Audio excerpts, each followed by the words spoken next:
Woe to you, O earth and sea. It's the Hop Nation USA Podcast.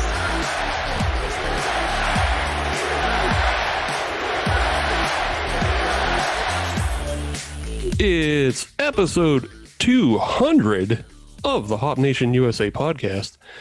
And boy, oh boy, I'm just going to throw this out real quick because there's a good chance we might have some new listeners. If you want to email us, just hit us up at hopnationusa@gmail.com and follow us on Twitter and Instagram at hopnationusa. But with that, I am your host, Steve. As always, I'm here. But you know what? For our faithful YouTube watchers, I have a bit of a surprise for you. I'm no longer going to be the floating head. I've gone out of my way to purchase a Zoom camera so we can look face to face. And that's partly because of the episode we're doing tonight. But of course, I'm your host, Steve. My co-host, Adam, is always here. Of course, I must say, first of all, congratulations for breaking out of the computer and the cybernetic world that you were in for the last 14 months. Sort of. It's still Congratulations. You're into the 3D realm now. Yeah, fair enough. Everybody can see the grays in my beard for real and know that little animated head I made was, relatively accurate. Yeah, you get to live in my world now where everybody gets to see the beard and the hair start to get a little whiter and a little whiter as the year went along. Yeah, but Welcome. Also, I felt it would be disrespectful to our guest tonight to make him talk to the floating spatial head. Because this week we have a true Pittsburgh legend on the show. Yes. Tonight we get to talk to Rick Sebak. Welcome, Rick, to the show. I'm honored to be here. I didn't realize it was 200. Yes. I thought it was 100, so I was wrong. 200, that's excellent. Yeah, we've been doing it for 4 years. And you've never appeared before? You've just been a floating... Yeah, no, I've always been a floating head because I was simply just did not own a camera when the pandemic started. Like, we didn't start doing these Zoom shows until the pandemic started. And then I didn't buy a camera. And then it just kind of became the bit that I was an animated cartoon head stuck in the computer. Huh. And did its mouth move as you spoke? It did not. I could not figure out that technology. Well, welcome. Thank you. Thanks for having me on my own show. But yes, of course, we still are going to talk beer, and we're going to talk to Rick tonight all about the things he has going on and all the films he's made and beers he enjoys. And just a little tease, Rick has his own drink that we get to talk about, and I might have a little bit poured up for myself on the side. But first, let's get into the beers we're all drinking tonight. And I'll let Rick go first because he is our guest. I took my glasses off. I have an Old Thunder Ooh. Toe Motorin American Pale Ale from Old Thunder Brewing Company, which I understand is in Blawnox. I got these interesting beers from Pete Kurzweg at Independent Brewing Company in Squirrel Hill. I had one Brew Gentleman in my fridge, and I told Pete that. I said, I need, a couple of other interesting beers. So he was very generous. And this one, I've never been to Old Thunder Brewing Company, but I love Blawnox. My favorite Thai restaurant is there. So nice. Are we actually starting? Oh, yeah. Oh, yes. Yeah. Sure. I can open this, and actually, because I stopped last night and saw Adam, I can use my Hop Nation glass. Oh, that is a thing of beauty right there. A little bit of proper glassware. It's a little bit of a big head, but I've never used this glass before. Yeah. So you'll get used to it. But it looks good to me. Smells good. So we've had some Old Thunder on the show before. I'm a fan of their beers. And I believe they just opened up their brewery space, their bar and such in the last week or two. Oh, really? Yes. Oh, cool. So They are open to the public officially now. So I have to make a trip out there. That's going to be bridges and tunnels to get there. But I think that'll be worth it. Yeah, it's bridges, tunnels, and 28. Oof. That's the unholy Oh my. trifecta. Yeah. But yeah, I like what they're putting out too. And we're excited to get into that space at some point and hopefully talk to them. Yes.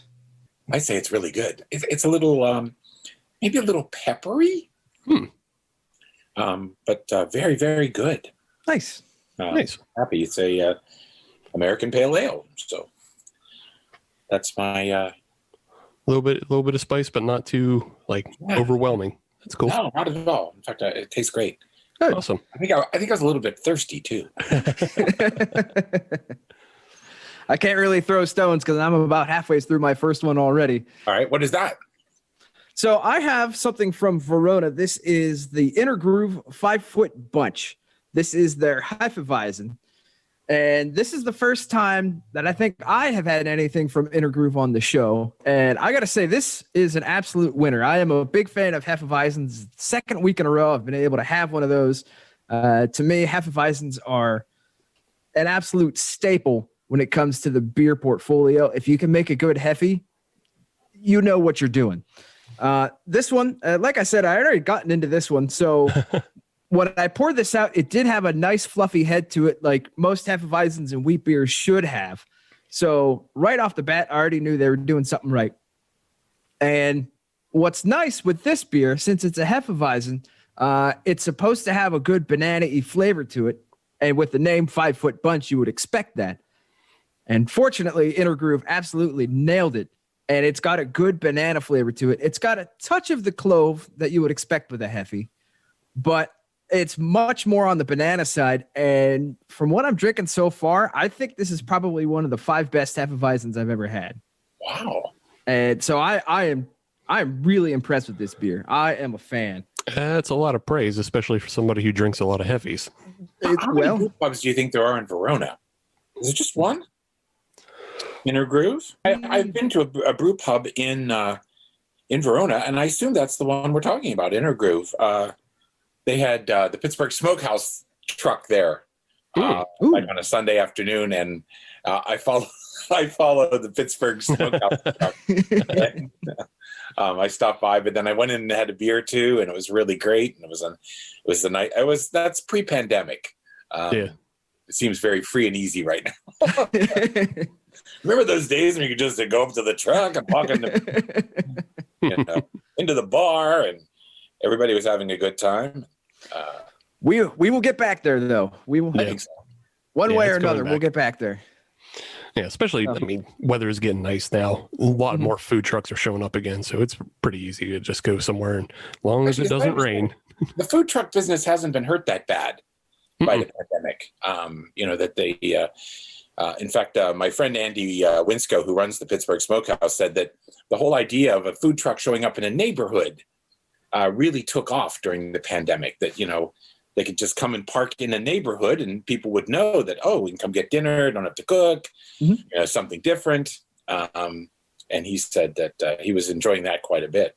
Yeah, and it's all takeout, so yeah, of course it works. And it's something a bit rare where you can be together but separate at the same time. Mm-hmm. Right. And, they don't have to have tables outside 6 feet apart. And all of that. Right. You just come get the food and take it home. Mm-hmm. Yeah. So how about you, Steve? What do you got in the glass for segment 1? So for myself, I have a bit of Hop Farm going, and it's called their Dark Side of Larry, and it is a dark Czech style lager. I'll put it up here on the screen so you can see. Yes, it's a dark Czech style, 4.8% on the ABV, and it's got a real nice maltiness to it, but it's not overly caramelly. It's not overly sweet in any way. It just seems to be very balanced. It's a really good kind of dark beer that also reminds me of Doppelbocks, things of that nature. This sounds like a kind of beer that would be right up your alley if they added a little bit of smoke to it. Yes. Yeah, exactly. Yeah. If they smoked this beer, it would be probably one of my top 5. How about that? You would just park yourself at the bar and just say, keep them coming. Yeah, because it has pretty much all the callings of, some of those Schlenkerla beers that we've had in the past, of the maltiness. You get a lot of the same backbone flavors, but it just doesn't have the smoke. But yeah, otherwise it's a really good beer. Awesome. Yeah.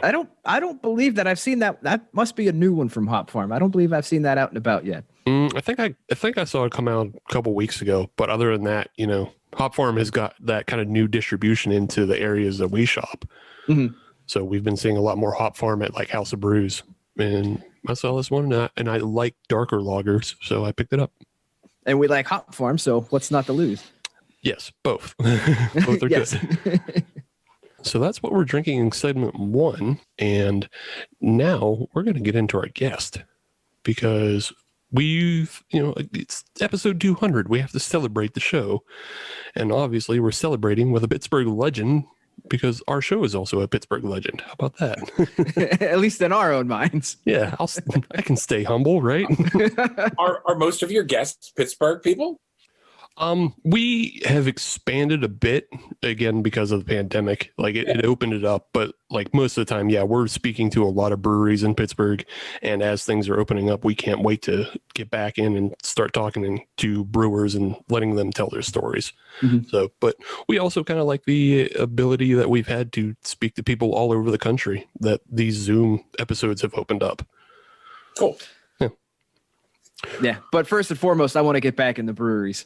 Yeah. Oh. Actually, mentioning Hop, I used to go to Hop Farm all the time, but I haven't been there in a long time. But I think that's the truth of a lot of places. We just haven't been out and about. I've got a mental list going of once everything is back open up and I'm comfortable, I'm gonna have me a Saturday where me and my Uber driver are gonna have a really good day. Sure. I mean, they'll get paid and you'll get driven around, carted about. Maybe I'll treat myself and just get a limo for the day. Sure, you can do that too. I mean, might as well invite friends to split that cost, but yeah. Yeah, sure. You can come, Steve. Rick, you can come too. Okay, I remember you said that. But yes, for the people listening, because Rick, we are a bit of an international show. We do have listeners in Ireland and Germany, and we do have listeners all over the country. So for the people who don't know, Rick is a documentarian who has been working with our local PBS station for over 30 years at this point. And he's made documentaries about Pittsburgh, but also things across the country, like amusement parks, hot dogs, flea markets, everything and anything under the sun that is unique and has a flair for, I would say, just a down homeness, a very blue collar sensibilities as well. Is that fair?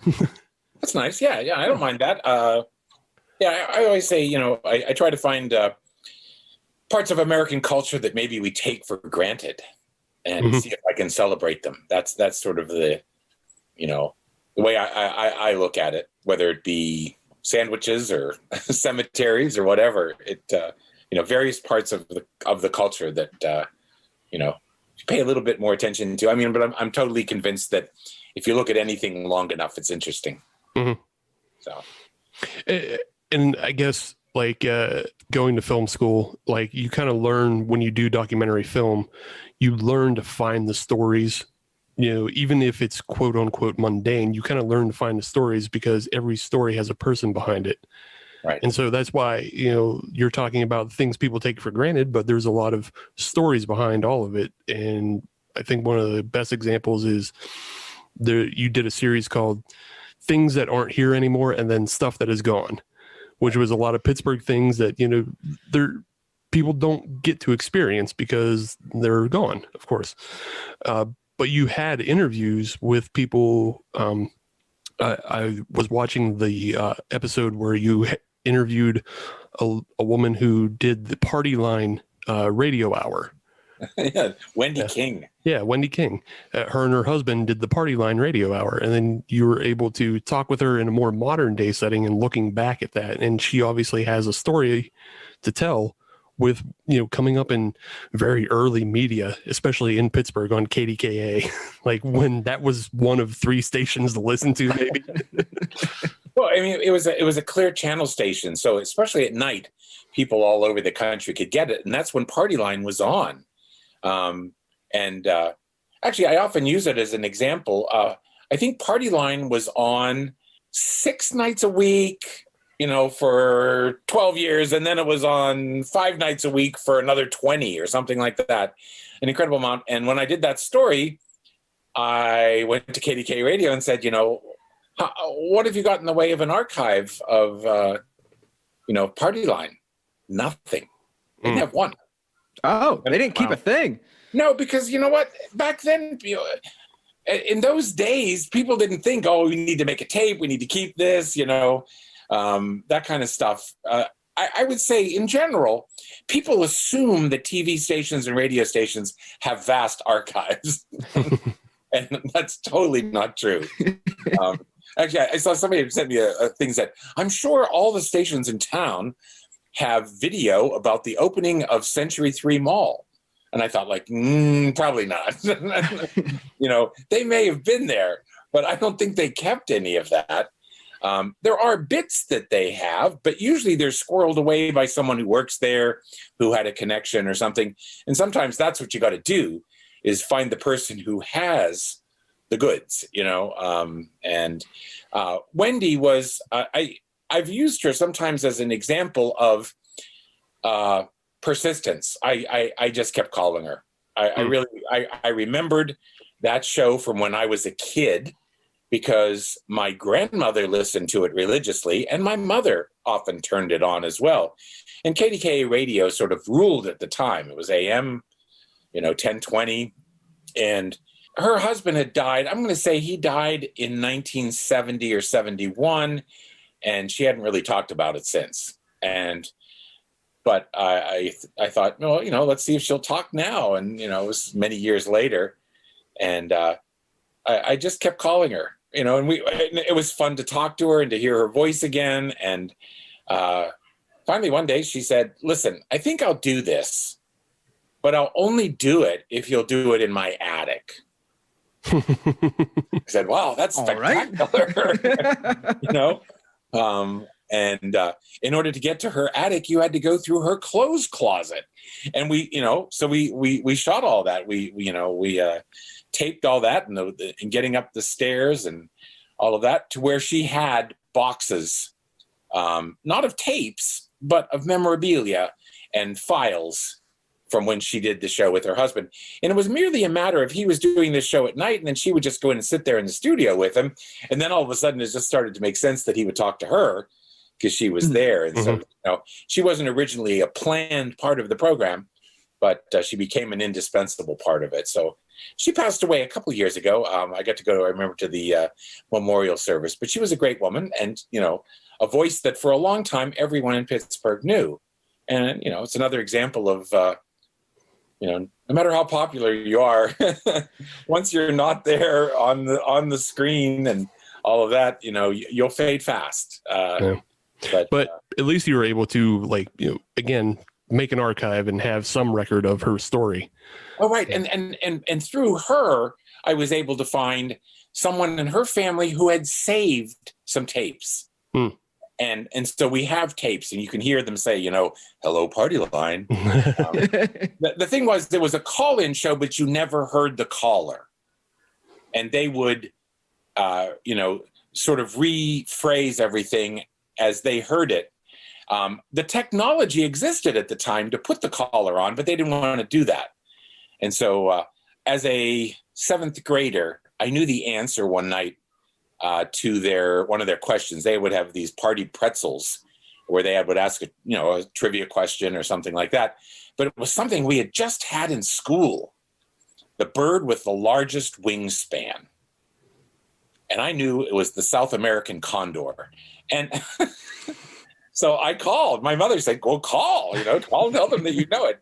And I got through. And And, I remember Wendy answered and she said, hello, we have a young man on the phone from Bethel Park. And, he says he knows the answer to the bird with the longest wingspan. And he says it's the South American condor. I wasn't finished with my sentences before she was re-saying them over the air. So, but it was a good time, and it was some great memories. And then I was really happy to meet her and have a chance to talk to her about all that. So awesome. That's what I get to do. That's what makes my job so excellent. And I mean, the best thing about my job is it changes all the time. And, if you get tired of something, it's going to be totally different in 2 months. You're going to be working on something else. Mm-hmm. So that brings up a question. Whenever you start down a path, is that something that usually you begin because of a personal interest, or is that something that's sort of planned out as a group and a team? Or is it kind of a case-by-case basis? How do you get started down a path? Yeah, it depends. It's different every time. I guess the longer I've been there, the more input I have in it. I mean, when I started at QED, I got assignments. Mm-hmm. But I'd worked for 10 years or 11 years for public broadcasting in South Carolina before I came back to Pittsburgh. I grew up in Pittsburgh. I went to school in North Carolina, Chapel Hill. And then I worked for 11 years in South Carolina for public broadcasting. So I had learned that lesson that when you think something's not going to be fun or interesting or something, you could be very wrong. All you have to do is go in with that right attitude. And, and I remember when I worked in South Carolina, my boss there saying to me, Rick, you're not going to like the sound of this at the beginning, but I think this is a really good chance and an opportunity for you. She said, we were a state agency there. Public television was a state agency in South Carolina, still is. And so sometimes we had to do things for various other state agencies, somewhat like an ad agency almost. But she said, the governor's office wants us to do a show on rural water and sewer conditions. It sounds like a real humdinger. But she knew, she said, but you're going to work with I.D. Quincy Newman, and I think you will find that very interesting. And it was an astounding experience. I.D. Quincy Newman was the head of the NAACP all through the civil rights era in South Carolina. He was so beloved by so many people, and he had the best stories. I mean, incredible stories, and incredible personal stories as well. And I mean, and I got to just drive around South Carolina for like 2 weeks with him, checking out possible stories, seeing what we could see where were there little problems with rural water and sewer conditions. And some of them were scary and some were just, pitiful. And he dealt with them all. He worked in the governor's office, and now when I drive into South Carolina, if I drive down to Columbia where I lived, as you come into Columbia on the interstate, that is the I.D. Quincy Newman Highway. And I just always think like, wow, he's a highway. he's immortal. So, but I mean, that's the kind of thing. And so I don't really mind the assignment, but, and I actually, the most recent national shows I've done for PBS, I did one called A Few Good Pie Places and A Few Great Bakeries. That started out as 3 programs about pies. And I proposed that we do sweet pies, savory pies, and pizza pies. Ooh. And the guy I was working with at PBS, Donald Toms, he said, I don't think we're going to go into pizza. Let's just talk about sweet pies and maybe savory pies. And then he came back to me at one point and said, what would you think about pies and cakes? And I said, I don't love a cake the way I love a pie. I'm right there with you. And I said, what if we did bakeries? Because I love bakeries. And he said, oh, that'd be okay. And then he greenlit those 2 programs. And it ended up being, a labor of love. And, I hope I get to do another. I put a proposal in last March which I said is like really terrible timing. A lot of things happened for people last March. It wasn't great timing. I look at it now and I say, like, it looks like a joke. Yeah. But I put in a proposal to do 4 shows about numbered highways, because I think that's one of my like ideal things. I love that highways connect everything, and it gives you license to do a story about anything along that highway, and make all kinds of weird connections and that kind of stuff. So I still wouldn't mind trying to do that, but I don't know what the status of that proposal is, or how do we revive it, or is it a It's a nice way to travel. I mean, you can get in the big ones like 79, 80, 66. Well, I mean, I sort of didn't want to do interstates, but I didn't want to rule them out, because I know that, like, I mean, I did a show about the Lincoln Highway across America. Mm-hmm. And there are places like in Wyoming where there's not a 2-lane option. The 2-lane is under the interstate. And, you can't always be on the funky old 2-lane. So I still love to drive. And, if we do anything east of the Mississippi, we drive. And I like that very much. If we're going to go to the West Coast and to Montana, I would still like to drive, but it's too expensive to get through. Yeah. And so, I hope that doesn't die totally, but I've also been thinking of things that would make a good show. I mean, what I like to try to do, and what PBS likes, I think, is that we try to find subjects that are truly multicultural, where we show like how a bakery can be Japanese bakery in Sacramento. It can be African-American young woman with a truck in Durham. I mean, we covered all those things. It's, they're all bakeries and they're all really fun. And if you just take the time, you'll learn to love them. Would you possibly consider doing a beer fest focused? Because it's really funny. I mean, like, obviously I think, like, I don't know, 10, 15 years ago, you wouldn't have thought of it. Mm-hmm. Although I remember real early on at QED, I proposed doing pubs of Pittsburgh. Yeah. And was, told no way. We didn't want to encourage drinking. Right. I think that whole thing has changed.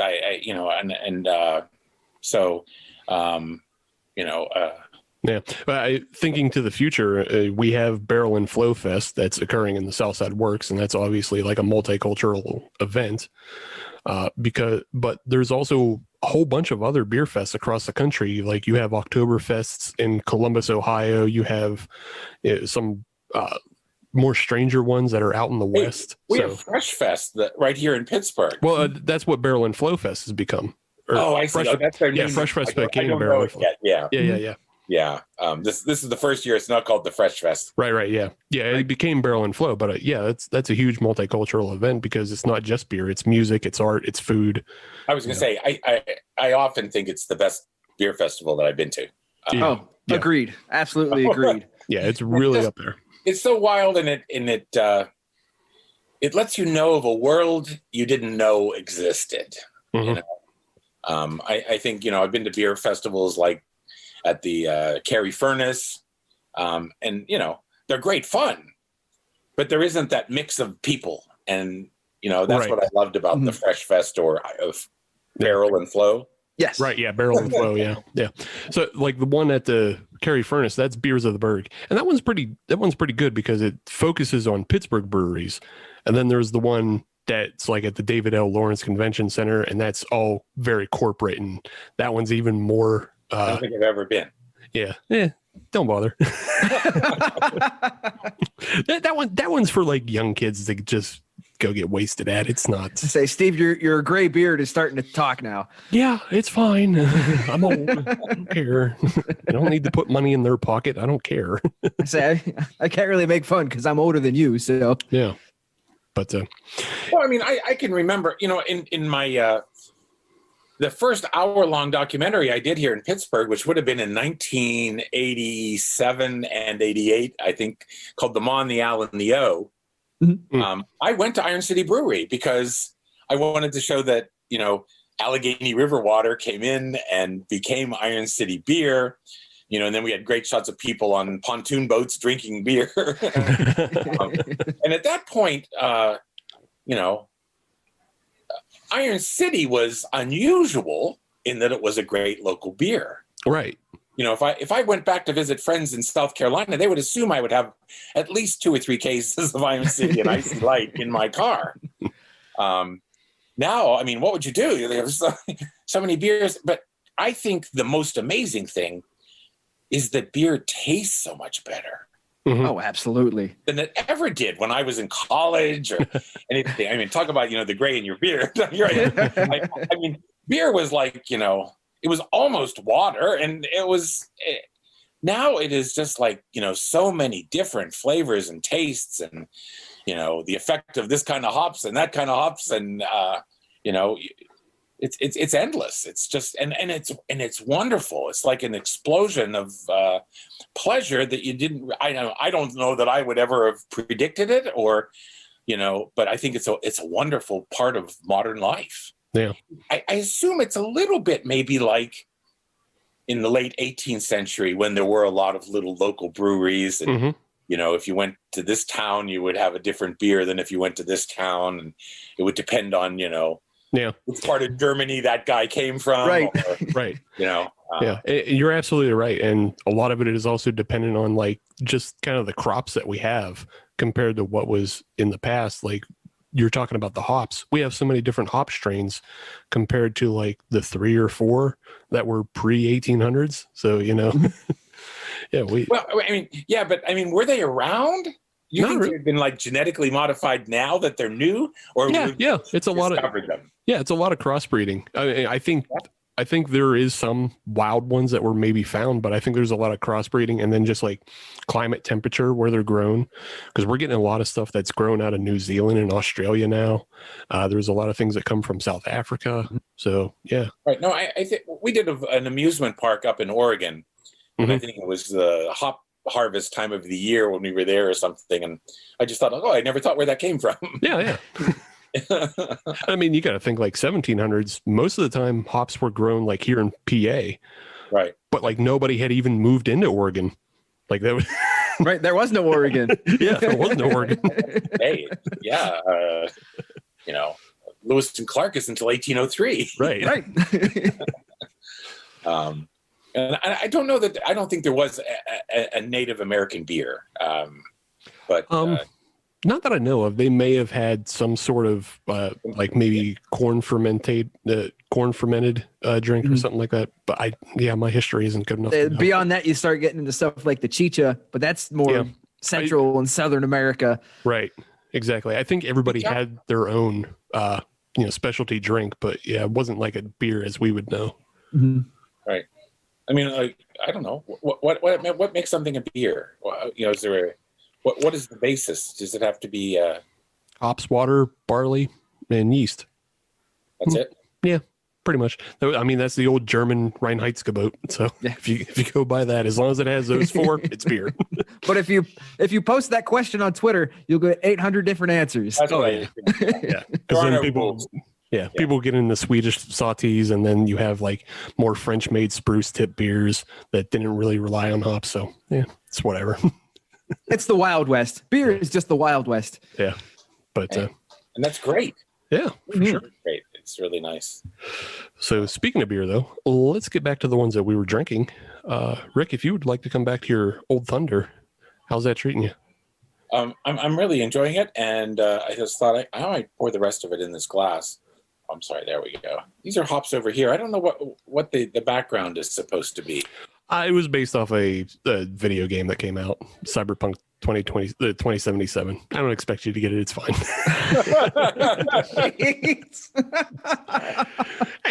What was the name of the game? Cyberpunk 2077. Not even my co-host was really into it. It's just something I'm into. Well, no, it's funny. Because of Mortal Kombat coming out, I heard it on NPR, and obviously the woman who was doing the interviewing, that was the game she played Right. when it came out. And I just thought like, oh, it's like TV shows. I mean, I was totally addicted to video games, but I knew a different generation of games than she knew. I don't think I've ever played Mortal Kombat, but there's one that I remember liking very much called Quix. QUX, I think it was how it was spelled. And it was a primitive early game. I mean, we were playing Pac-Man and Space Invaders, and so like maybe on an Atari or a Commodore 64, maybe. No, totally in an arcade. Oh, okay. the big console boxes. Yeah. I've never had an arcade. I mean, I never had a box. There was a great place in Columbia, South Carolina, when I was living there, called Frank's Hot Dogs. And they had great hot dogs. And I mean, they had breakfast in the morning, great hot dogs at lunch and at dinner. But then they had a back room that they had pool tables and lined all the way around with, consoles. Yeah. I mean, that's the way everybody played video games at first, I guess. A quarter at a time. A quarter at a time. And how many quarters did I put in those machines? House payments.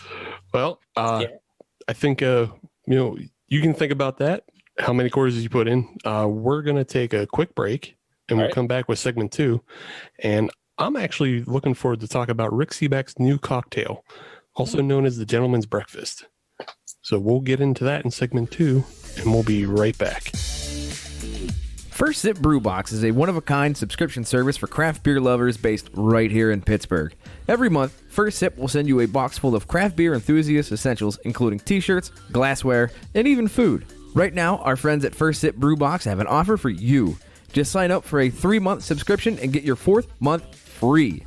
Just enter the code HOPUSA when you sign up at firstsipbrewbox.com. That's HOPUSA at checkout to get your 4th month free at firstsipbrewbox.com.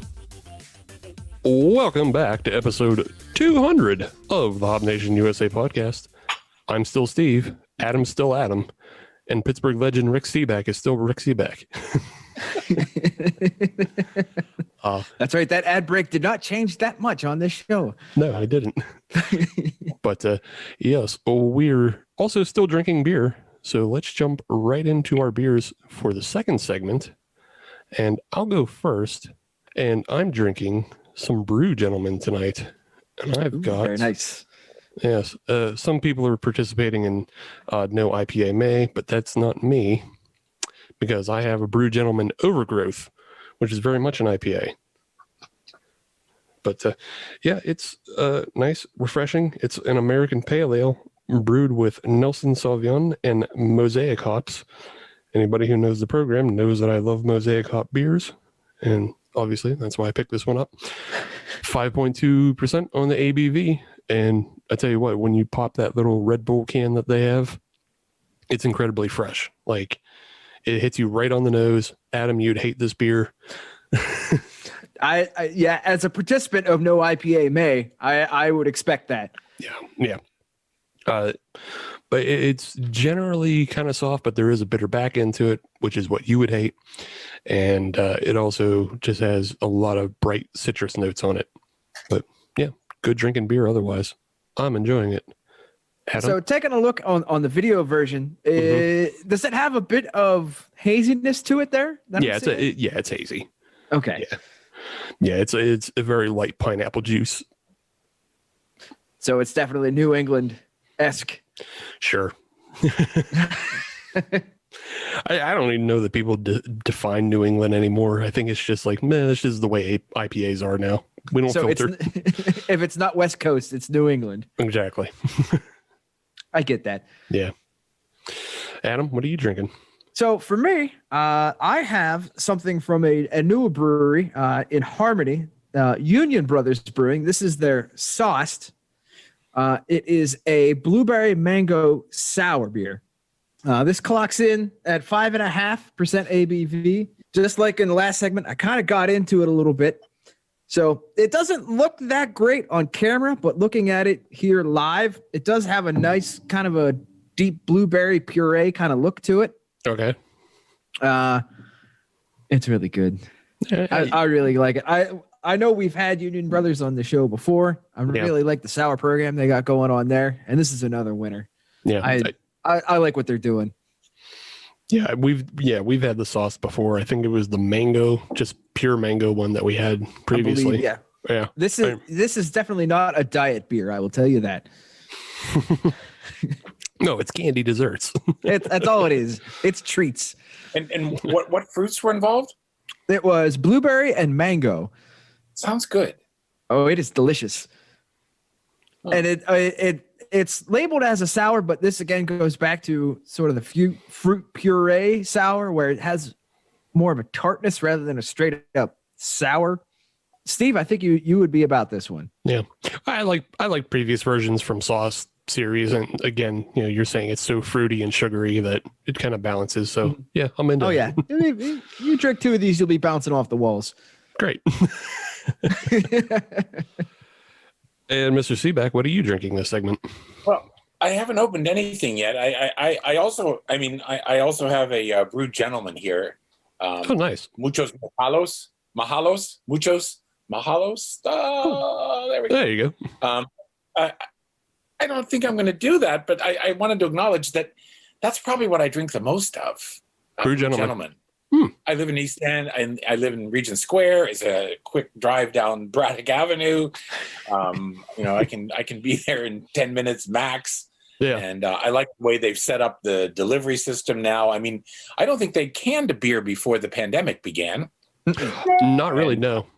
No, but I used to love to go there. They always had, again, drink is not my problem. Food is my problem. They always had great food trucks. Oh, yeah, for sure. In fact, I miss the used to be on Wednesday nights there. They and I think they've closed the little bar there, but they would always have the Piper's Pub truck outside, and the fish and chips and the fish tacos there were just the best. I mean, that would get me there. Yeah. And I would try the beers. Yeah. And I said to the guy one time in the truck, I said, I think this fish and chips is better here off the truck than it is in the restaurant. And he said, well, it's because we're cooking it to order.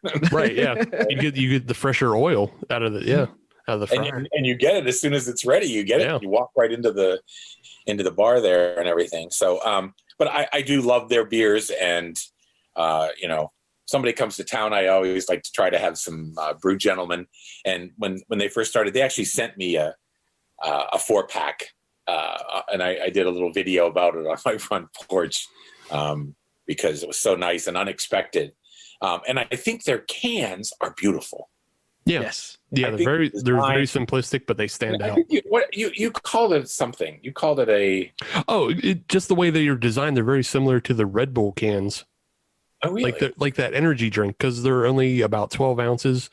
Like most of the cans we're used to nowadays are 16 ounces. Yeah. They're also taller than the normal 12 ounce kind of stubby can that you would find like Iron City or Oscar Blues in. So yeah, I believe they specifically designed their cans, which is really nice. They're beautiful. Yeah. Yes. And I'll say, as somebody who doesn't like to drink a whole lot at once, a 12-ounce can like that is perfect.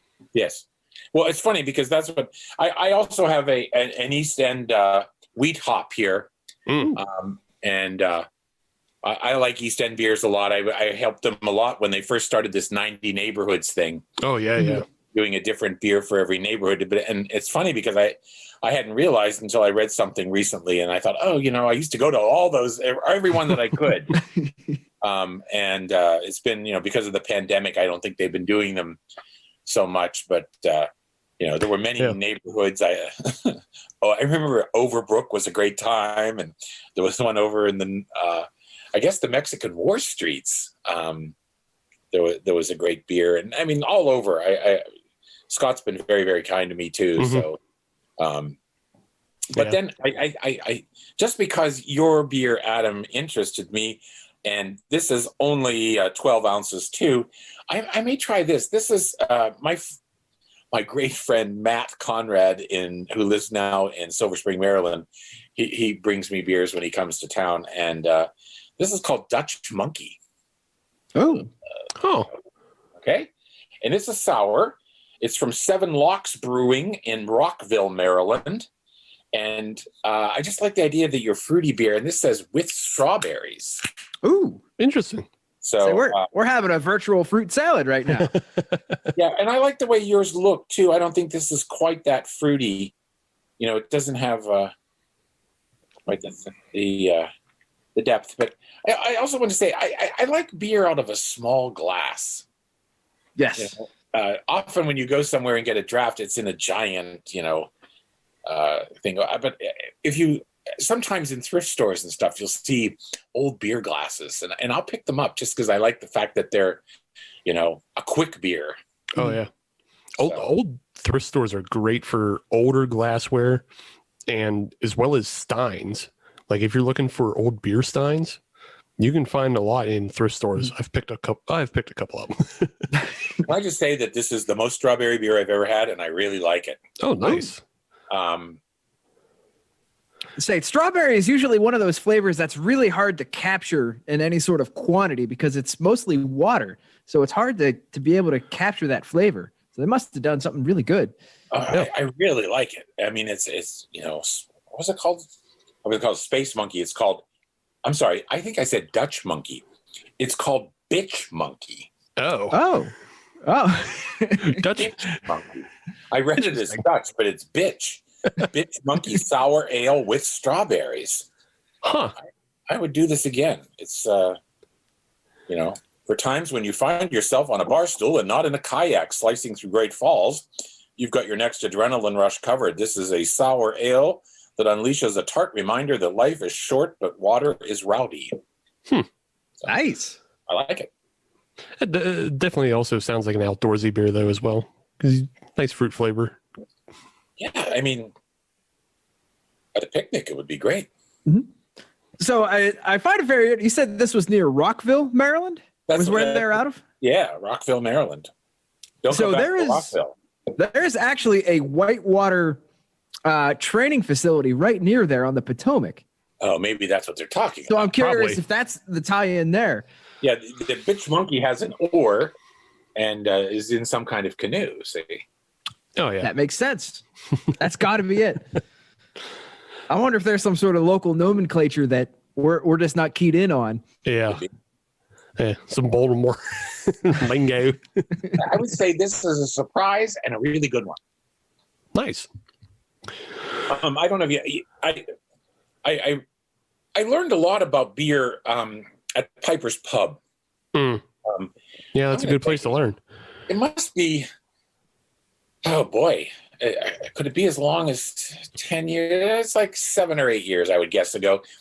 My friend at work, Minette C., said she knew a guy that worked in the kitchen at Piper's Pub. She said, let's go for lunch. And we went to lunch, and one of our waitresses tweeted, Rick Sebak and friends from QED are here. And this guy, whom I now am good friends with, Mike Nielsen, tweeted back, oh, please invite him to hashtag as is tradition. And I saw that. And so I responded to him and said, what is hashtag as is tradition? And it was Thursday nights at Piper's Pub. It was beer enthusiasts. And I made so many great friends. I mean, friends for life. Going on Thursday nights, talking about beer, drinking beer. I usually wouldn't even specify which one I wanted. Hart Johnson, I think, is still the bartender there. Yeah. I would just say, Hart, what should I drink tonight? And he would always, make a suggestion. I can remember the first time he gave me a sour, and I was like, wow! But because of that, I learned a lot, and it was a great time too. So yeah. And Piper's is one of the few places, like not just in Pittsburgh, but like in the world, that you can get what's called real cask ale. I know a lot of people are looking forward to that coming back. No, I can remember Hart saying, you want this that's on cask tonight, So yeah, I learned a lot there, and I would say it's a major influence. I I think like on my social life as well as on my beer understanding. So beer is the great equalizer. Doesn't matter who you are. If you're there with a beer in hand, a good conversation will take place. Right. Everybody, it becomes equals. Yeah. So along with the beer we're drinking tonight, I also have a little sidecar going. And the sidecar I have was graciously provided to us by Rick. And it is his very own cocktail that comes to us by way of Independent Brewing Company, another place you've been spending a good amount of time at. But why don't you tell us a little bit about the cocktail that you have inspired and is now sitting in my glass, and I'll drink on it and tell you what I think. All right. Well, you know what? I've actually brought a bottle of it myself here, and I've not yet had one out of the bottle. They make them fresh there in the bar. And the first one, I did 2 shows for PBS, Breakfast Special and Breakfast Special 2, Revenge of the Omelets.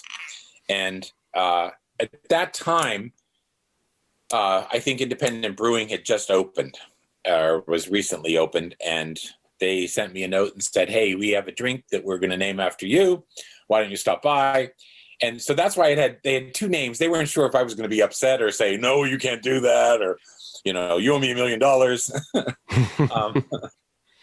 So it had 2 names, A Gentleman's Breakfast, which was an allusion to these breakfast shows that I had just done, and then or the Rick Sebak. And I said, well, you know, I'm totally flattered. And on the little keg they had there, it said Rick Sebak. So it's basically an old fashioned. And instead of using simple syrup, it uses maple syrup.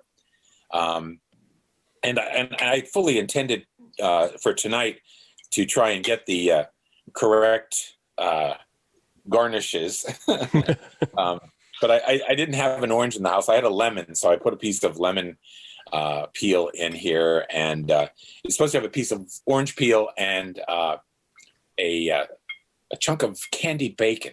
Yeah, which completes the whole breakfast theme. A little orange juice. Yeah. Unfortunately, I also don't have. Yeah. So yeah. Cheers. I just have a little. I put mine in a WQED 25th anniversary cocktail glass, which I think is kind of nice that they did them for the 25th anniversary, which would have been in 79. Oh my! Yeah, these are amongst QED people. We love these glasses, and that's an absolute classic. Yeah, it's good. It's very nice. It's nice. Ooh, that's very smooth. That is. Yeah, it's. You know, I don't think they specify the kind of bourbon, but there was going to be a question, but I'll not ask it then. No, that tastes great. Yeah. And those are available at Independent Brewing, and they're nice enough to make $2 of every bottle sold will go to WQED. Yeah. It's nice. I mean, I looked on it as a chance to help them survive. I mean, I know it's been rough for all kinds of little businesses like that to survive.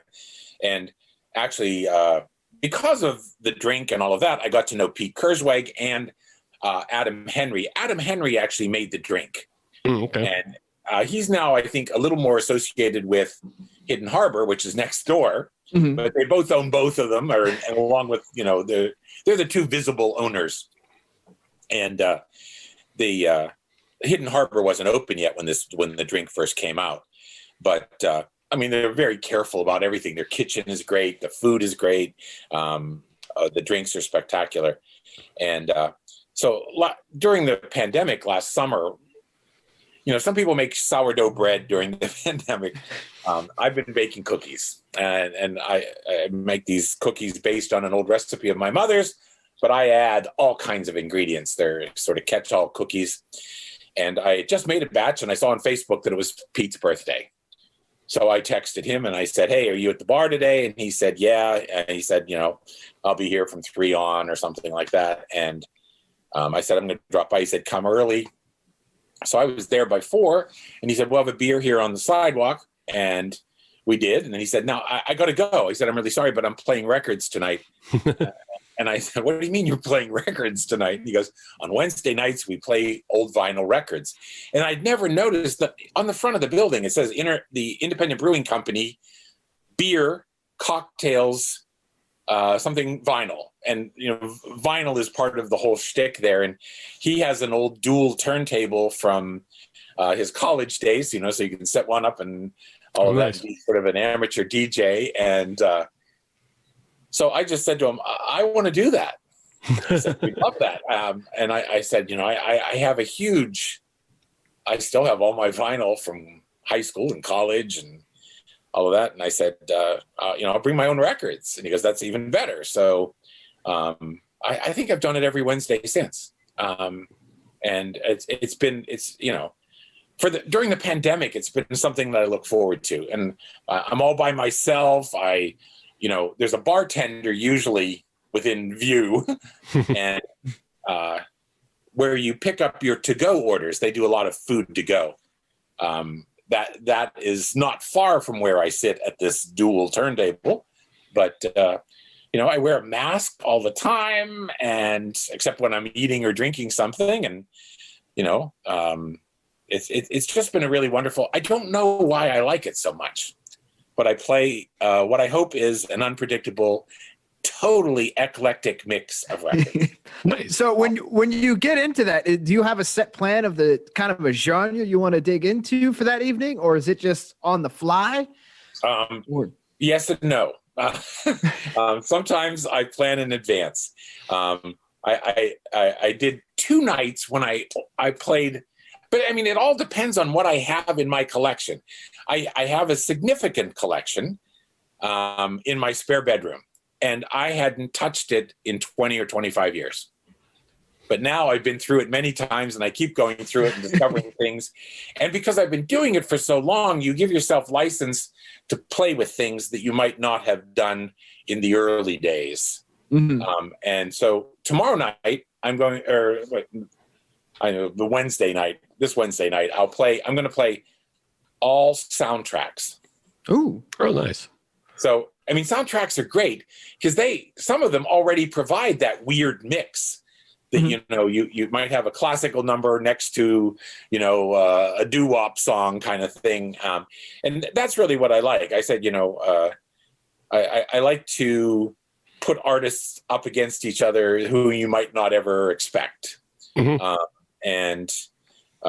So if you can play Marvin Gaye next to Ray Bolger from The Wizard of Oz singing "If I Only Had a Brain" or something like that, that's the kind of thing I like. And my collection is really I like most music, but especially with a vocal. Mm-hmm. So that's a lot of people singing, and but I played 2 nights when it was just songs about rivers. Nice. Oh, fantastic! It was really It's a fun theme. I played 1.5 nights of just Beatle covers. Oh, cool. So, and that was fun and popular, and it included not only people covering the Beatles, but the Beatles covering someone else. Oh, okay. So nice. if they could, and as I go through, I think this soundtrack thing could last at least 2 nights. Because sometimes the soundtrack is in an unexpected place. Like this morning I discovered, I was just going through a stack in my spare bedroom, and I saw the soundtrack to La Bamba. Mm. And that's Los Lobos. And, I'll play some of that tomorrow night. And oddly, today in the New York Times, there's a huge article about that movie. It's 30 years old. Okay. That's serendipitous. Yeah. Actually, it's 34 years old because it came out in 1987.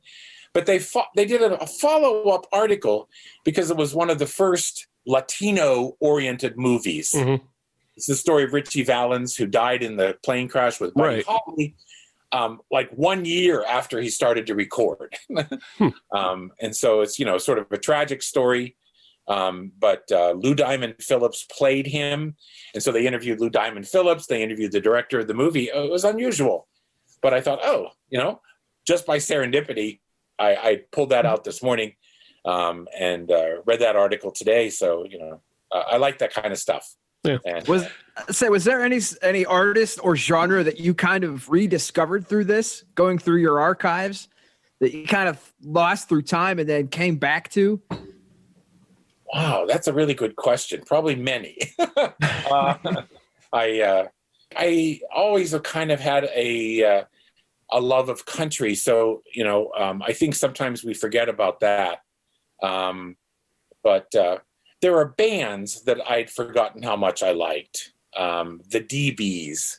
It was a band from North Carolina, and I was at school in North Carolina, and so I remember that. But other things that I have more CDs than I have vinyl because I tried to replace almost everything.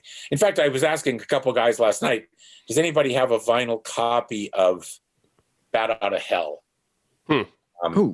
Because I think I probably had one at one time, but it's not up there now. Right. And I know I have a CD of it, but Jim Steinman, who wrote all those songs, just died last week. Right, yeah. Mm-hmm.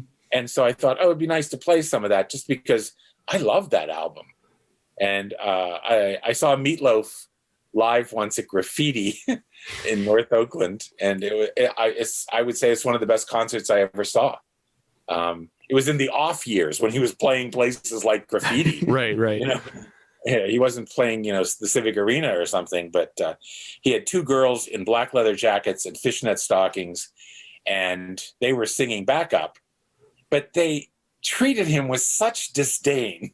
They didn't want to have anything to do with them except that they were singing backup, and it was a great shtick. I assume it was shtick, but it was well played and it was really fun. But just getting to remind yourself of artists. I saw Warren Zevon once at Graffiti too. Oh, nice. I love those reminders of cool things you got to see. And actually, I played a lot of Jules Shear. I don't know if you know that guy. He was in Jules and the Polar Bears, and then he's written a lot of songs that became hits for I don't want to say Madonna, but people like Pop Acts. Yeah, Pop Acts did various songs by Jules Shear, but he's from Squirrel Hill. Oh, okay. And so I like that. And I've started a stack of all Pittsburgh. I would do one night at least of all Pittsburgh, because there's all kinds of crazy things. And I love that Billy Strayhorn is from Pittsburgh, and he wrote stuff for Duke Ellington, including Take the A Train. That was Duke Ellington's theme song, but that was Billy Strayhorn met him downtown at the Stanley Theater. Someone introduced them, and Billy Strayhorn was a phenomenal pianist here in town and doing all this stuff. And Duke Ellington said, I want you to come to New York. And he gave him directions, including Take the A Train. and that's where that song comes from. But Billy Strayhorn also wrote Lush Life. Okay. And many standards. Really great, great songs. That's awesome. I love playing with all of that. And one of the great things is you've mentioned how you're spinning records at Independent, and a lot of people get to enjoy it by walking up, but also there is a digital component to that people can watch you spin records on Twitch. On Twitch, at twitch.tv/independentpgh. So exactly people can check you out on Wednesdays and watch you spin records. So I think that's pretty cool. I like it too because friends all over the country can do it. Can tune in and click on the link, and all of a sudden my friend Sandy in Houston is listening, and my friend Buck in Florida is listening, and Louise in South Carolina, they're all listening in, and it's fun. That's awesome. So one quick question before we wrap up this segment, but I wanted to ask you if you could go back to any of your docs that you've done in the past. Is there any one that you would like to update? Because I watched a recent one not recent, but 2013, you did the best sandwich in Northside, and obviously our culinary repertoire, I would say, in Pittsburgh has expanded since then even.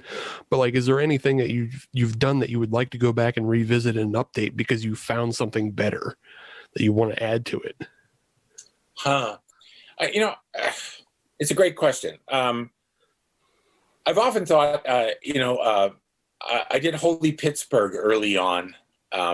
And I wasn't sure I wasn't, how goofy could I be? How religious did I had to be, and all of that. I wouldn't mind, looking at that again. But I also know that, I would in a second redo hot dogs, hot dog program. I would redo sandwiches. Those are two of my most popular national programs. And things have changed. I mean, the O has closed. Yeah. That was the last story in my national show about hot dogs. And the way we usually put a show together is we go out, we gather all this material, and then based on something that another producer had told me there at QED, you want to pick your best story and put it first. Your next best or equally best you want at the end. You want a nice, strong story in the middle, and then you want to string the others like a necklace in between. The O was no question the only story that could end the show. It was so great. Absolutely. And it was like in our backyard, And so I will miss the O forever. And they had great natural casing dogs. That's like sort of my first test. Does this place have natural casing dogs? Because I wanted to have a snap. Right. Yes. Like Absolutely. at Frank's Hot Dogs in Columbia, South Carolina. But the O had great natural casing dogs, and it was also a perfect example of what we were talking about, the leveler. In the O, Everybody showed up. Everybody was there, and sitting, sharing the table with you. And those places are very rare. And, and I really like that. I think the O got blamed for a lot of things in Oakland. But Hemingways can share a lot of blame on that. The very first show that I did in Pittsburgh was called Transplant Town. Because in 1987, when I moved back to Pittsburgh, more organ transplants were done in Pittsburgh than any other city in the world. More organ transplants were done here than in the rest of the world combined. Oh, wow. I did not know that. Yeah, it's amazing. We were the world's capital of organ transplants. And as part of that, we had arranged to go in and videotape an operation with Dr. Starzl. Oh, wow. And it takes a lot to get, all the permissions and the family notified that there's going to be a crew there and, all of this kind of stuff. And we had to be there at like 4 a.m. to get, the correct garb on and all kinds of hair nets and that kind of stuff. And I would say about 6 a.m., the word came down that the donor organ wasn't going to make it. And so it had to all be canceled. And so, 6:30 in the morning, and we sort of went up to Dr. Starzl's office, and he said, I don't know about you guys, but I'm really hungry. Let's go to the O. and I had never been to the O. I was a new guy in Pittsburgh. And so my first trip to the O was with Dr. Starzl. At that time, the O was open 24 hours a day. And, I remember going down there and we walked in and he said, I don't have any money. He said, I'll find a med student who'll lend me the money. So, it was just that kind of a thing. And over the years, they've been very, very nice to me. And really, the story we did there, I'm still very, very proud of. So I wouldn't mind redoing hot dogs. I wouldn't mind redoing sandwiches because I still love a great sandwich. And I had one the other day at Eat Unique on Craig Street. And it was turkey and artichokes. And it was just really, it was moist and gooey and, not too much bread. I worry that sandwiches can have too much bread. It's always the biggest problem. So, quick question. Is a hot dog a sandwich? I probably come down on the yes side. Yes. You are in good company then. Yeah, because it's meat between two pieces of bread, Thank you. It's and I can remember times when we were kids, you'd take a piece of white bread and just put the hot dog in it. You didn't need also done that. Been there. But awesome. I say I've been a full-blown adult and done that. Well, hey, they still come in mismatched numbers sometimes. So That's true. Yeah. That's true. Yeah, you get 10 hot dogs and 8 buns, or whatever. Yeah, but awesome.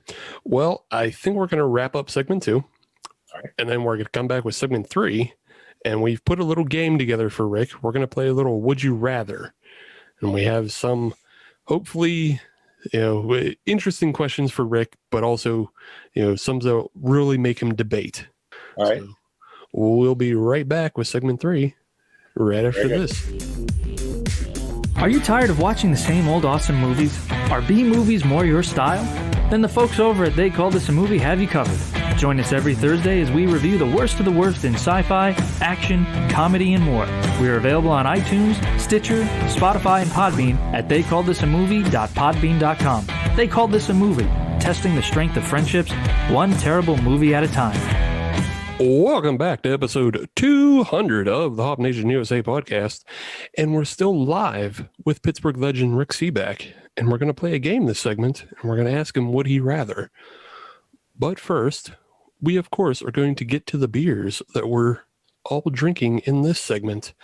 And I will start with Adam this time.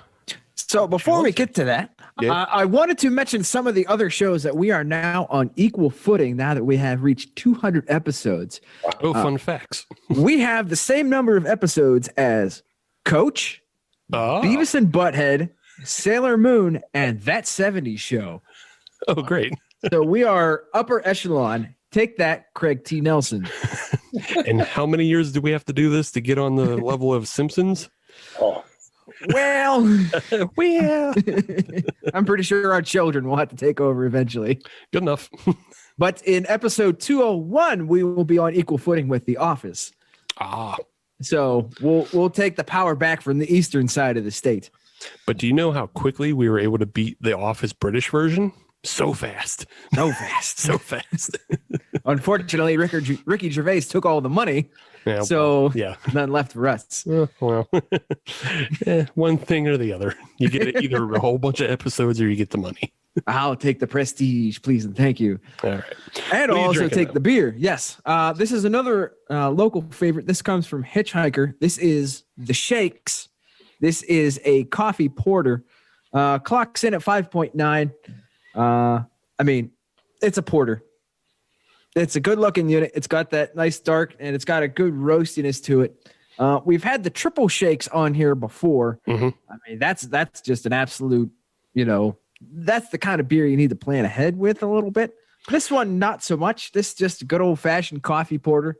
I like it. It has a good coffee nose to it. It does on the taste have a good bit of maltiness. It's just a good coffee porter. Okay. Yeah, hat tip to Hitchhiker, who, surprise, surprise, made another good beer. Yeah, if anybody doesn't know already, this show runs on coffee porters and coffee stouts, so you're rarely going to hear a bad word about either of those on this show. But if there is a bad word, we will tell you. Yeah, we'll let you know. Because we really like those. Yeah, we really like those, so we'd be super disappointed if we found a bad one. That's so interesting. If I were in a bar, I would never order a coffee porter. Really? Not even a porter. I just find that they're heavy in a way that I don't like a drink to be. They're substantial. Right. Yes. And I don't know. I've never, stouts and porters just have never thrilled me.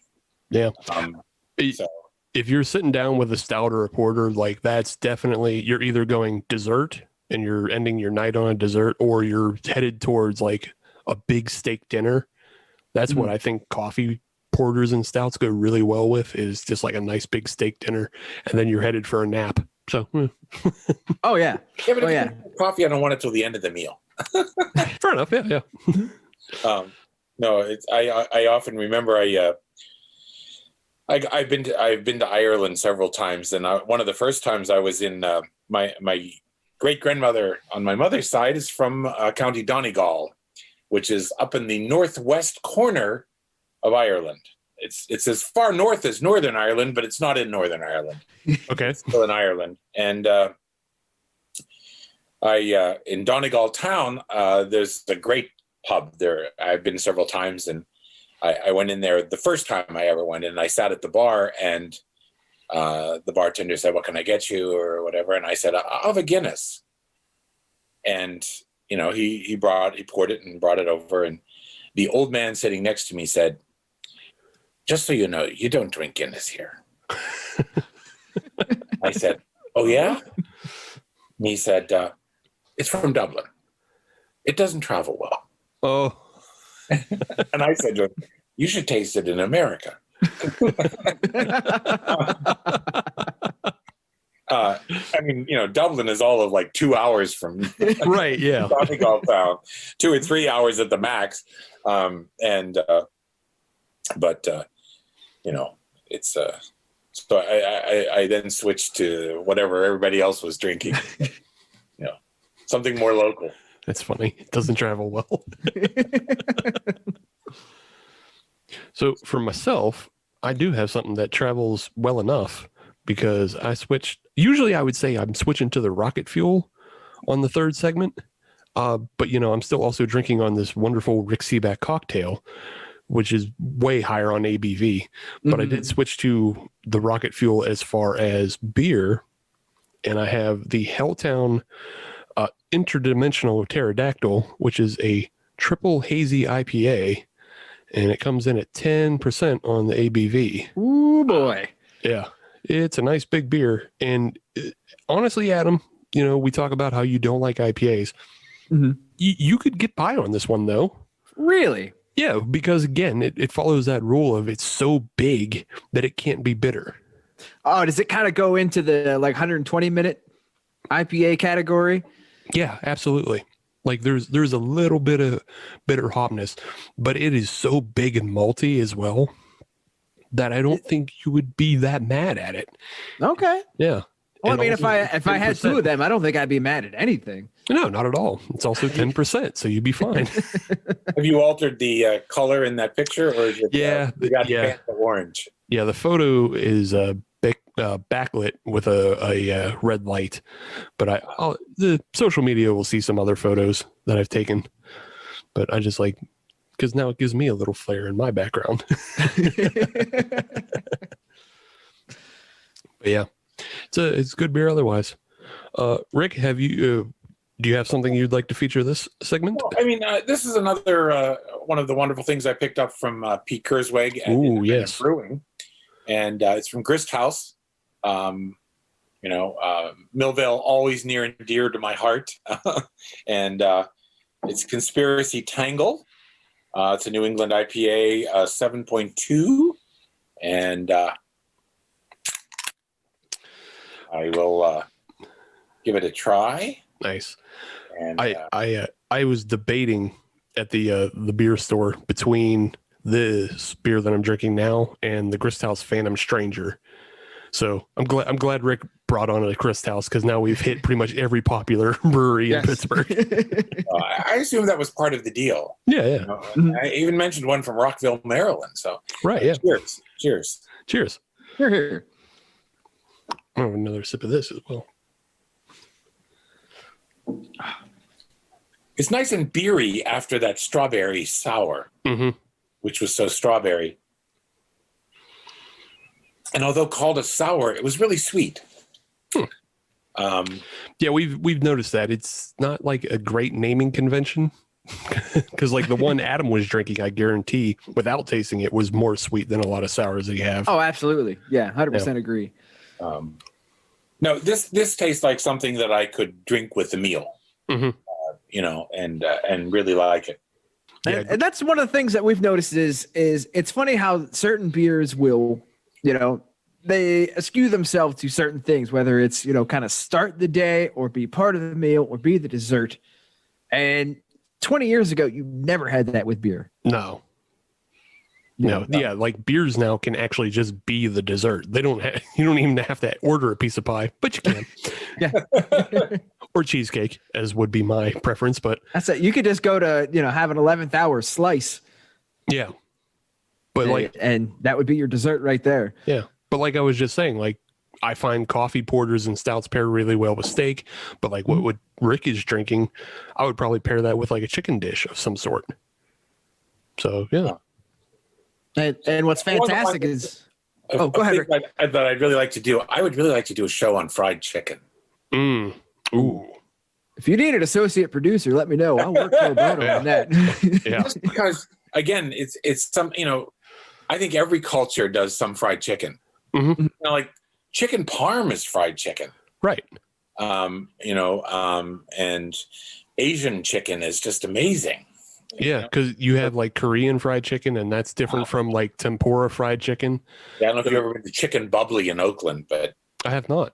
it's really it's wings. But you can also get takoyaki, little octopus balls. Oh, nice. Yeah. And the bubbly that they're talking about is really not beers, but teas, milk teas with the boba tea. Yeah. Those are delicious. I love those. Yeah. So taro milk tea is my order there. So yeah, that's really good. I found a place up on Robinson, Saigon 88 Express, I believe. They do a really good taro milk tea. Robinson? Yeah, in Robinson. It's right on Ohio River, No, Steubenville Pike. Steubenville Pike, thank you. Not Ohio River Boulevard. That's completely different part of town. Yeah, Steubenville Pike. It's right along there. It's Saigon 88. Saigon Express, actually. Oh. I don't think it's Saigon. There's a Vietnamese restaurant on Route 88 in Castle Shannon. Yeah. And I used to live next to that place, and I love that place. Yes. Yeah. I've been there many times myself. I really like it. Yeah. Fuck him 88. Oh, yes. Yeah. They have great sushi as well as on top of Vietnamese food. But all right, we're doing super local like restaurant stuff. At this point, this episode is just for us. Yeah, it really is. But let's get into the game we prepared. Right. Rick, we've prepared a would you rather scenarios, a number of would you rather scenarios for you. And I'll just start off really simply. Would you rather never have a hot dog again or never be able to use Heinz products again? How can you answer that without getting in trouble? Exactly. Sorry to put you in the hot seat, but that's the game. I would give up the Heinz products before I give up the hot dogs. Because the Heinz product I think that we all love the most is ketchup, and I don't want that on a hot dog. There are other mustards that I've come to love more than Heinz mustard. And actually, I find that, I'm more interested in a pickle that would come from a small company than a giant, And on top of that, there are no Heinz products made in Pittsburgh now. Right. And so, you can give yourself a little leeway there. I know that we're all very, loyal to Heinz ketchup, but it's made in Fairmont, Ohio or something. It's not made here.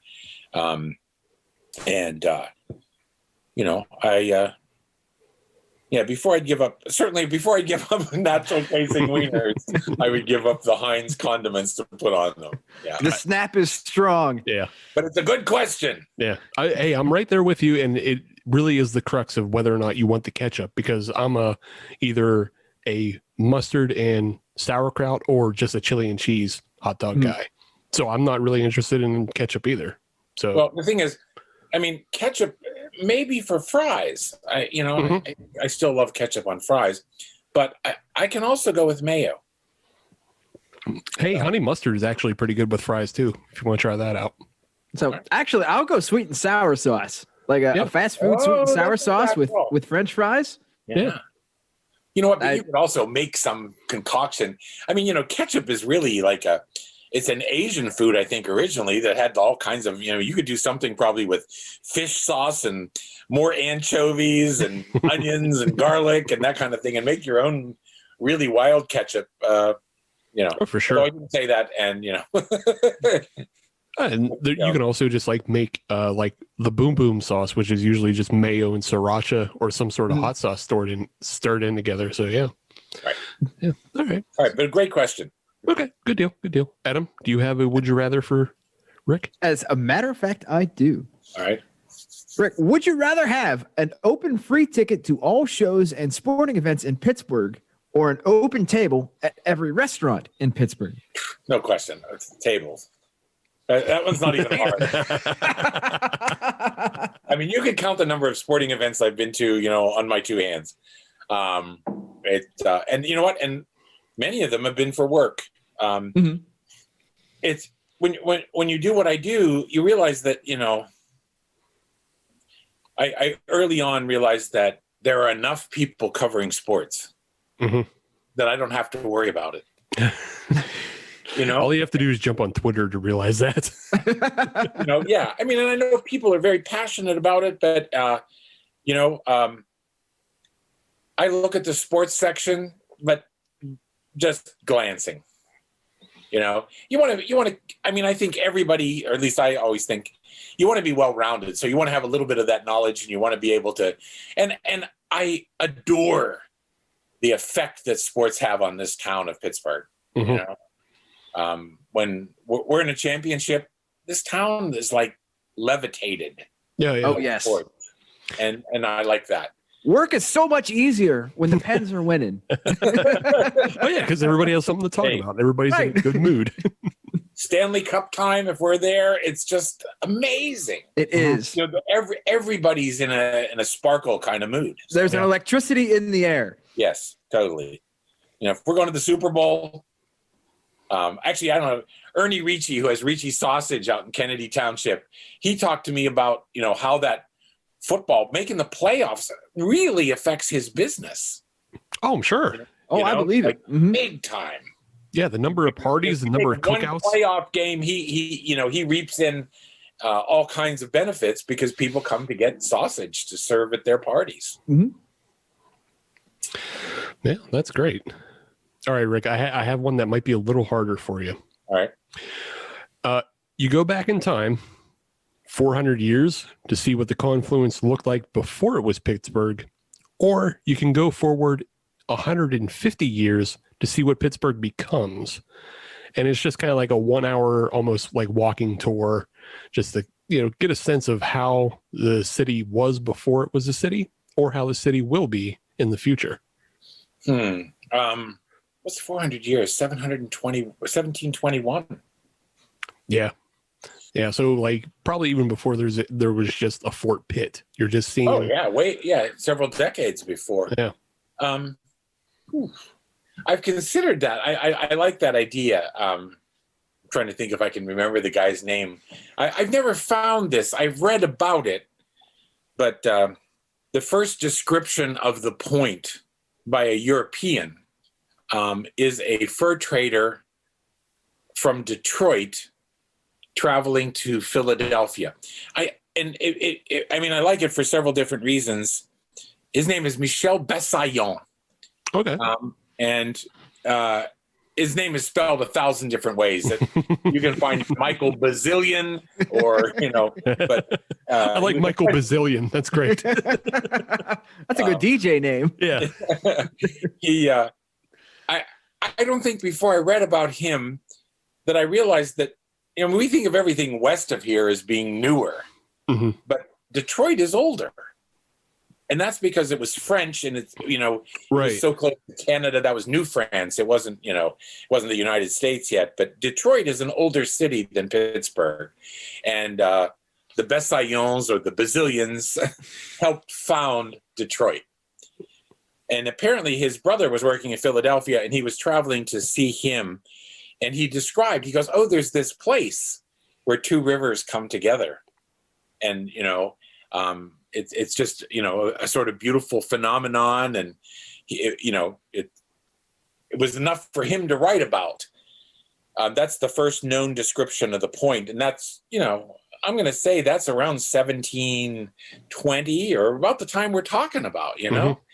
I might choose that. I might choose the old rather than the new, because we might be disappointed by the new. Hey, I totally get that. Yeah. I do as well. The untouched nature. Yeah. I mean, I always say I can ask you guys a trivia question. Okay. We all know about the forts that were built at the point. Do you know the name of the first fort built at the Point?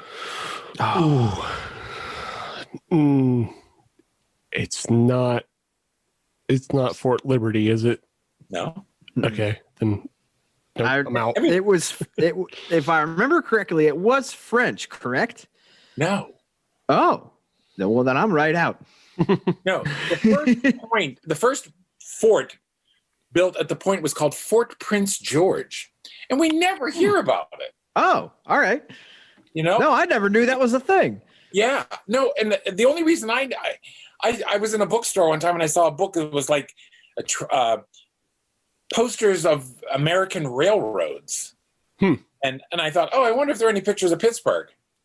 And it was a Pennsylvania Railroad poster that included people at the Point building Fort Prince George. And I thought, I've never even heard of Fort Prince George.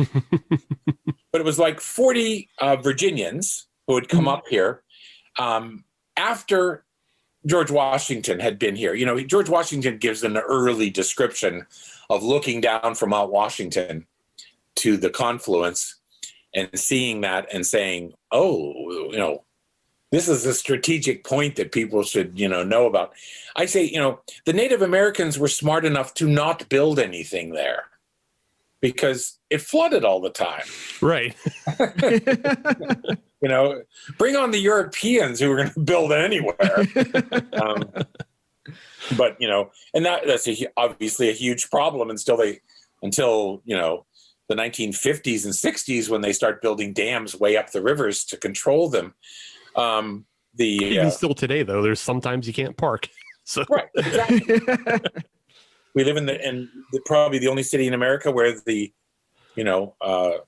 morning weather report includes a report about a parking garage. The Mon Wharf is closed today. But it's I like the idea of seeing it before there's anything, and but there must have been there were things to see, I think, and certainly to see it, in its pristine condition. I think that could be cool. But Fort Prince George, they started to build it, was 40 Virginians. And while they were working on Fort Prince George, one day they looked up the Allegheny and there were 500 canoes and like 30 boats full of Frenchmen coming down there. Oh, wow. And they said, we'd rather you not be here. And the Virginians said, okay. They left. Now, the French may have used some of their work to build Fort Duquesne. But that comes first. So, you're right. Of the forts we know, the first one was French, Fort Duquesne. And then the British get upset about that. That's the whole French and Indian War. And Braddock comes and he tries to get them to leave, but he's a total disaster. And he's, he only gets as far as what is now Braddock. And then when John Forbes comes, he makes it all the way. But the French had a similar reaction when they realized how many British troops were coming with Forbes, and sort of said like, "Ooh, we won't get out of the way. This is a problem." There wasn't a battle for Fort Duquesne. They burned it and got out. But there was the big battle before that, and I always think some of this I think could interest kids in high school, and it's not really taught. But when Forbes stopped, I think like he may have been at Ligonier or something like that. He sent out an advance party to sort of see what they could see. And that's General Grant, not Ulysses S. Grant. Oh, I was going to be my next question. A little early. Yeah. I believe it's James Grant that he sends out, who's a Scots guy, general. And he has 800 men. And they come into town and check out the scene, see what they can see. And Grant says, I think we can do this. And it has to be the bloodiest day in Pittsburgh history. The French and Indians attack Grant, and they slaughter like 300 of his 500 men or 800 men. Oh, my. And we named Grant Street after him. Mm. He lived. He was taken prisoner, but he lived, and then eventually he's let go. But you can read all kinds of things about this in the French and Indian War and stuff like that. But then when the French realized the force that's coming with Forbes, of which Grant was just an advance party, they get out. And I don't know why, but I always think of this as being the troop, Forbes and his men coming down the boulevard of the Allies. It was an Indian trail they were coming down. We now, then later are named the Forbes Road.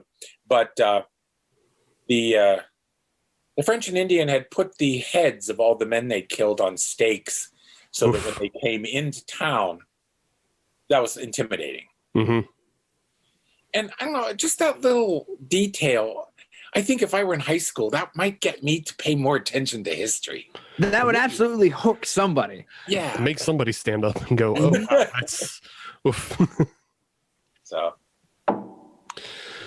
Adam, do you have another would you rather for Rick? Oh, absolutely. Would you rather travel to Germany to do a documentary on beer or all of America for a documentary on pizza? I think I go pizza. In fact, I proposed that at one point. And just talking the other day about possible things that we can start up now, with a little loosening of the pandemic and everything. I have some. Before I did a series of 7-8 shows called Nebby. Mm-hmm. Before that, I did some local shows. These were all half hours. I did a show called It's Pittsburgh and a lot of other stuff. And as part of that, I had put ideas up on the wall in the editing room, and some of them are still there. And one of them that I still like is Pizzaburg. Ooh. Just do a show about pizza in Pittsburgh. And Hal Klein, I don't know if you know the writer Hal Klein, a food writer. He's been writing for Pittsburgh Magazine, but he does lots of stuff online too. And he's a great writer and he really knows his stuff. And he's been writing a lot about the effect of places like Police Station Pizza in Ambridge. Oh, yeah. Wow. Oh, yeah. Oh, yeah. Influenced pizza all the way down the Ohio Valley. Mm-hmm. Mm-hmm. And Beato's in Mount Lebanon with cold cheese. And I was trying to talk to somebody, and I said, there's another place in Washington, PA, Osso's. And they also put the cheese on late. Yeah. It's not cold, but, and I just think it could be a good show. I mean, I have my favorites. And my cameraman, Frank, as a kid, had his own pizza shop in Penn Hills called Visano Pizza. Okay. And, I know that he would love it because he's very picky about pizza. He's totally a Fiore's or Napoli pizza in the Miracle Mile in Monroeville. And, but I also like Ironborn. I got an Ironborn pizza for my editor and me the other day. And I don't know if you know those. There's one in Millvale. There's one in the Strip. It's Detroit style pizza. Here we are. Oh, okay. And it's a very thick, but when you get it, it somewhat collapses. But it's a high puffy pizza. Yeah, it's very airy in the dough, but yeah, you can squish it. Yeah, yeah, but yeah. I do like Detroit style. I mean, like even Jets, even though it's a chain. There's a. I don't know that at all. Is there Jets?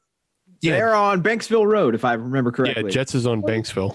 Yeah, there might be another one, but yeah, there's a Jets in Banksville, and it's chain pizza, but it's chain Detroit style, and it's pretty good. I enjoy it. Yeah, no, I mean, I earlier you said something about you can get a slice, and I love slice pizza too, which is in Beachview, and I don't know if they still got a place in PNC Park. They were there for, now there's so many things that I don't know the status of, right, because of the pandemic and everything. And actually my cameraman Frank, who I just mentioned, who had the pizza place when he was a kid, he sent me a picture because he knows my predilections. It's soft shell crab season, and he sent me a picture of some soft shell crabs from Woolies. And he said there's a sign in Parma sausage that says for lease. Oh, that to me is on the scale of the O. Yeah. Are we going to lose Parma sausage? Yeah, that's kind of a bummer. I don't know the story. And I haven't had time to check up or, see if I can contact somebody in the family or something. But oh my God, That's an institution at this point. Yeah. Yeah, I would hate to see Parma sausage. Mhm. Maybe they're moving to a different location or something like that. I hope. It'd be Yeah. okay. I just don't want them to leave town. Right. Yeah. Yeah, that'd be a shame to lose them. Yeah. Mm. Oh, that's a downer. I don't want to end on a downer. All right, I'll bring this up. If you had to have a choice between New York style, Chicago style, or Detroit style pizza, which would you go with? That's a hard one. Having just talked about Detroit, I still might say if it's got to be just one, I might go New York. Chicago is just so weird, and it's a lot. It is a lot. You have to be in the right frame of mind for Chicago style pizza. You got to be in like buffet mindset to put one of those down. Nobody's walking away from this one. Yeah. And I'm trying to think. I don't know who's got New York style pizza in Pittsburgh. I'm not really sure whether you consider, is Fiore's New York style? Yeah, I would guess so. Maybe even Pizza Sola in the South Side. Oh yeah. I might consider them New York style just because they also sell by the slice, and it's usually a really big slice. So I might go Pizza Sola, but I like that as far as getting by after the night. I'm certainly one who worries about the toppings and all of that. And, as long as I can have sausage and anchovies, I'm good. Nice. All right. That's a good order. Those are my favorite toppings. That's a good order. I like a good bacon and anchovy. Oh, that sounds good too. Yeah, that's a good one. Man, I'm a bacon and pineapple man myself. Yeah. I'm pro pineapple. I will defend it to my death. The guy I knew who I worked with in South Carolina just posted a picture. He had made clam and porchetta. That sounded pretty. Ooh, that sounds. Clam and porchetta. I think that mix, which I think is sort of traditionally Portuguese or something, clam and ham together. I think it would work though, because it sounds very salty. Like it sounds like a very salty slice, but I'd be into it. All right. Clam pizza, I always dream about. I don't know if I've ever really had one. Actually, there's a place now in White Oak that has clam pizza. Oh, okay. Oh, all right. Well then, road trip planned. Yeah. And I found out about it because of Hal Klein's writings about pizza. Oh, okay. So it all comes full circle back to Hal Klein and his love for pizza.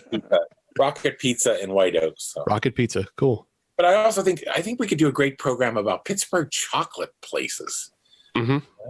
That we have great chocolate shops here. Oh yeah, Saris, and then the little ones like Dorothy's in White Oak, which I love. But there's Betsy Ann up in Westview. I've done a story there, but I could do another one. And I think there are a couple places out there near Hanky Farms. Out that way, there's some other chocolate shops. Oh yeah, and I think there's like one in Uniontown. I wish I could remember the name, but it's a candy shop that they do a lot of stuff. I believe you're right. Yeah, can't remember the name of it though. There's also a good fried chicken place it's just like a truck stop. It's great. I used to when I used to do deliveries, I used to stop there. It's at the bottom of the Uniontown Hill, isn't it? I believe so. And it's like, if you know where that Walmart is, that's just right on 51, in the middle of Uniontown. It's right across from it, but yeah. Okay. Again, we're super local. Hey. Yeah. But, I want to take the time. I want to say thank you, Rick, for coming on the show. It was a great time. Thank you guys for having me. I want to give you all the time you can to just like plug whatever you have coming up. Any kind of, if you want to plug the drink again, if you want to plug shows coming up on WQED, anything you want to. Your Twitch channel for charities, your records. Anything like that. Yeah. The mic is yours. I would say I would definitely mention the Rick Sebak cocktail is at Independent Brewing in Squirrel Hill. It's on Shady Avenue. Yeah, there we go. And I don't know if you know this guy who did the label, Mark Buchholz. He goes by the Alternate Histories is the name of his business. but he does really cool things with monsters and everything. He made that picture of me sort of as a monster coming out of the Mon about 5 or 6 years ago. And I remembered it when they started talking about a label. And I said, if you're talking to Mark, remind him of that picture he did of me, because I really liked it. I've been working for about, I'm going to say 3 weeks now on an assignment at QED about doing a short history of WQED. And it's been more fun than I ever could imagine. So I'm calling it a very quick history of an unusual television station. And actually, it's going to premiere, I think, online as part of our annual report. That's where the assignment came from, just to have something in our annual report about the history. And at first, I was going to try and do 15 minutes, but it's hard to do 67 years in 15 minutes. Yeah, but that's a lot. Yeah. But we've kept it under 30. So I think that's, that'll be coming up. And it will air eventually, but it will probably be online before it's available on TV, which is the modern world. And, I put aside a project that I'd started a little bit earlier in the pandemic. In 1989, I got to interview August Wilson in New York when he was doing Piano Lesson. He was Pittsburgher of the Year for Pittsburgh Magazine. And we used to do a show every year about the Pittsburgher of the Year. So we went to New York to talk to him. And it's a really interesting point in his career. He's won 1 Pulitzer Prize. He would win one the next year for Piano Lesson, which he's working on when I talk to him. But he's just an very interesting guy who wrote a lot about Pittsburgh. Even though by then he had left Pittsburgh, first he went to Minneapolis and then he ends up in Seattle. But then he comes back here and he's buried here. I will have that August Wilson thing eventually finished. And that's, my next project. Who knows what comes after that? I don't know. If I'm lucky, we'll do a national show about numbered highways, but nothing is for certain. And, it could be fried chicken. Why not both? Why not both? But if I'm pushing for one, I'm pushing for fried chicken. It's an interest of mine. Well, I'm going to be the contrarian and say if I'm pushing for one, I'm pushing for numbered highways. All right. I have a genuine interest in that. I'll be honest. I know you do. I know you watch that America show on the Discovery Channel that has like the flyover drone footage all the time. That's on Nat Geo. Whatever. Aerial America. Yeah. That's a good way to spend a Saturday morning. Well, it could be Pittsburgh. I'd watch that too, I'll be honest. Into that as well. All right. I thank you guys very much. It was an totally enjoyable evening. Yes. The pleasure is all ours. Trust Exactly. me. Yeah. Yeah, definitely. It's all on us. We love having you on, and we could have listened to you for 3 more hours, talk about the history of Pittsburgh and everything around Pittsburgh. I don't think there's a better resource. You being a documentarian, there's no better resource for things about Pittsburgh and just the culture. And I feel bad for other cities that don't have a Rick Sebak who is willing to champion Pittsburgh the way you do. Well, thanks. Yeah. Yeah. And now we have our own archive of Rick Sebak stuff. And we will not be deleting that. Yeah. Rick Sebak has his Wendy King stuff. We have Rick Sebak talking about Wendy King. It all goes in a chain. One day somebody will interview Adam about Hop Nation USA. But if you want to find Hop Nation USA, all you have to do is search Hop Nation USA on Twitter, Instagram, and Facebook, and that'll get you all those social medias. And if you want to listen to brand new episodes of Hop Nation USA podcast every Friday, as you should, then search Hop Nation USA in your favorite podcatcher, including Stitcher, Podbean, Google Music, Apple Music, Spotify, Player FM. Man, I got to really remember a lot of these better.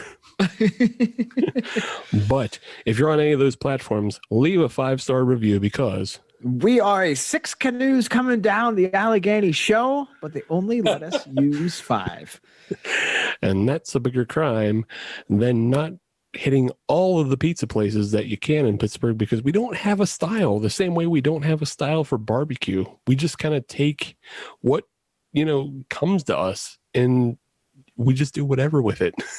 Make it good. Yeah. There's a lot of different Pittsburgh pizza styles. There's a lot of different Pittsburgh barbecue styles. You can find everything. And there's also a lot of good Thai food. I don't know why that is, but it's there. And I love it because I love Thai food. That's right. Zero complaints in this category. Yeah. No complaints on cultural diversity as far as food goes. But then I say, you have to try Mae Nam Thai and Blanox. That's my favorite. Okay. And, I just wanted to say, congratulations. Happy 200. Oh, thank you. Thank you. Greatly appreciate that. I was a big fan of Thai cuisine in Lawrenceville. That was my number one for a long time. Oh, see, I'm a Thai gourmet in Bloomfield. Oh, okay. I love that place too, and that's really convenient for us from Oakland. Yeah. But Thai gourmet or Mae Nam Thai, but I'll try any Thai. Yeah, it's great. Yeah, it's all great food. But stick with us. This was episode 200. That means we're moving on to 200 more, and hopefully we'll get to back out the beer fest. We'll get out the breweries. Hopefully we'll get to see Rick around at some of the beer fests coming up, especially in September, because boy, oh boy, there's a whole bunch of them. We just need to take the month of September off. Oh, it's wet September, and we already called it. Yes, thank you for everybody for sticking with us for 200 episodes. Thank you for making the show what it is. Without you, the listeners, we wouldn't be here. We would just be yelling into the void about nothingness. Yes. So thank you for sticking with us. If you have any questions, if you want to hear us talk about anything, hopnationusa@gmail.com or hit us on the social media. Just let us know. We'll talk about it. We don't mind. Indeed. And with that, we'll see you for 201.